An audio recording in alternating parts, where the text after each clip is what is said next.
ഹരേ കൃഷ്ണ. സത്യം വരം ധീമഹി. 5100 വർഷങ്ങൾക്ക് മുന്നേ അഭിമന്യു പുത്രനായ ശ്രീ പരീക്ഷിത് മഹാരാജാവിന് വ്യാസപുത്രനായ ശ്രീശുക ബ്രഹ്മർഷി ഭാഗവതം ഉപദേശിച്ച സ്ഥലമാണിത്.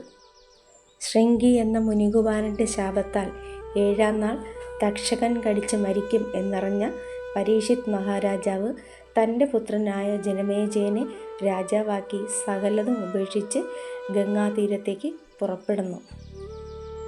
മരിച്ചുകൊണ്ടിരിക്കുന്ന ഒരു മനുഷ്യൻ എന്താണ് ചെയ്യേണ്ടത് എന്ന പരീക്ഷിത് മഹാരാജാവിൻ്റെ ചോദ്യത്തിന് ഉത്തരമായിട്ടാണ് വ്യാസപുത്രനും ആത്മാരാമനും ആനന്ദരമണനുമായ ശ്രീശുക ബ്രഹ്മർഷി അദ്ദേഹത്തിന് ഭാഗവതോപദേശം നൽകുന്നത്.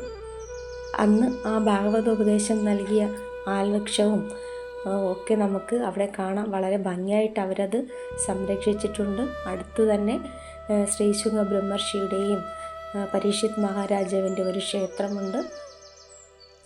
തൊട്ടടുത്ത് തന്നെ കൃഷ്ണ ഭഗവാന്റെയും സപ്തർഷികളുടെയും ഒരു ക്ഷേത്രവും നമുക്ക് കാണാൻ സാധിക്കും. കുറച്ചപ്പുറത്തായി ഗംഗാനദി ഒഴുകുന്നുണ്ട്. എന്നും 16 വയസ്സ് മാത്രം പ്രായമുള്ള ശ്രീശുക ബ്രഹ്മർഷിയുടെ മെതിയടികളാണ് നമ്മളിപ്പോൾ കണ്ടത്. ബദരിയാത്രയിലെ ഏറ്റവും പ്രധാനപ്പെട്ട സ്ഥലമാണ് ഈ ശുഗതൻ.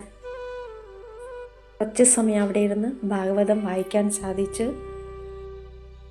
ഭാഗവതം എന്ന മഹാഗ്രന്ഥം എല്ലാവർക്കും ഹൃദയത്തിലേക്ക് ഏറ്റെടുക്കാൻ സാധിക്കണമെന്ന് പ്രാർത്ഥിക്കുന്നു. ഹരേ കൃഷ്ണ. സത്യം വരം ധീമഹി.